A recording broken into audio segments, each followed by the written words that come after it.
Jean-Marc Mousselin, bonsoir. Bonsoir. Alors depuis hier, tout d'abord, la deuxième édition du Salon du tourisme à distance est donc terminée. Quel est le bilan?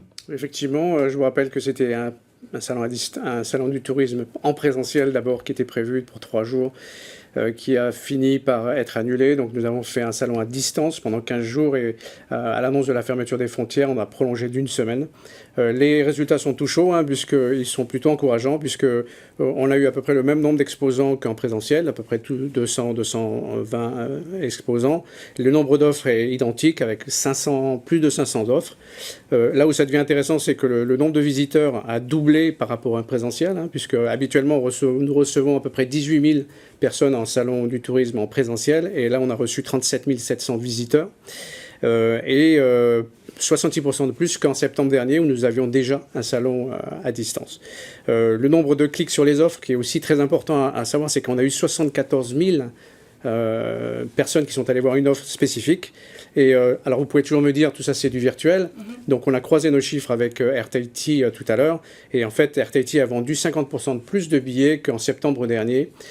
Plus particulièrement sur Tikehau Rangiroa Whakarava, donc 45% sur les Tuamotu, et le reste sur les îles sous le vent. Et ça ne tient pas compte de toutes les réservations et les achats de billets qui ont été faits en dehors de la promotion du salon, mais que les gens achètent quand même, ou les gens qui réservent sur des hôtels ou des pensions qui ont fait leur propre publicité sur les réseaux sociaux. Alors, est-ce que les problèmes de connexion Internet ont été résolus? Non, malheureusement non.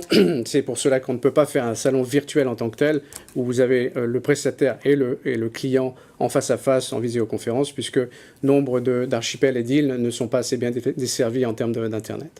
Alors, on le sait, ce salon du tourisme à distance a été bénéfique pour les locaux avant tout.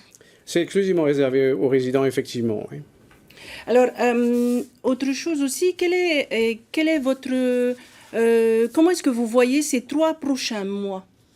Alors, il est évident que cette fermeture des frontières est un coup dur supplémentaire, bien entendu, pour toute l'industrie du secteur qui est sinistrée, mais je veux absolument rester positif. Pourquoi? Parce que d'abord, il faut se rappeler que si nous n'avions pas ouvert le 15 juillet dernier, nous serions dans une situation encore plus compliquée. C'est le cas de nombreuses îles du Pacifique ou des Caraïbes, comme Fidji, Maurice, etc., qui sont dans des situations dramatiques. Par ailleurs, si nous devons passer par cette étape de fermeture des frontières, autant que ça se passe maintenant, alors que nous sommes en pleine basse saison, avec l'espoir que les choses s'éclaircissent pour la haute saison. Et enfin, je le répète, les engagements que nous avons pour la haute saison et dès le mois de mai sont bons. J'étais encore ce matin en relation avec nos représentants aux États-Unis et en France. Les engagements continuent, les réservations continuent, donc il faut rester positif. Le grand défi, évidemment, c'est de maintenir son activité pendant ces 2-3 mois. Donc, mais tenez le coup, il faut être optimiste. Alors, quels sont les futurs projets de Tahiti Tourisme pour lutter contre la crise? Alors, notre principal défi à nous, c'est de nous adapter en permanence, en fonction de la situation qui évolue sans cesse. Prioriser nos actions sur les marchés qui sont accessibles. Alors, dans l'immédiat, à la réouverture, ce sera à nouveau la France et les États-Unis. Nous espérons avoir accès aux marchés européens et canadiens tout de suite après. L'Asie devrait se réouvrir à partir du 2e semestre de cette année.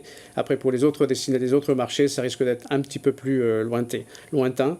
Il est clair qu'entre-temps, il nous faut rester agile, investir où on peut, s'arrêter d'investir où on n'a aucun intérêt de le faire. Il faut continuer à motiver les professionnels du tourisme à faire de la promotion pour préparer la haute saison. Ça, c'est quelque chose qu'on n'arrête pas tout au long de l'année, ainsi que notre présence sur les marchés pour pouvoir entretenir notre relation avec nos vendeurs à l'étranger. Merci beaucoup Jean-Marc Mousselin et bon courage pour la suite de vos projets. Merci.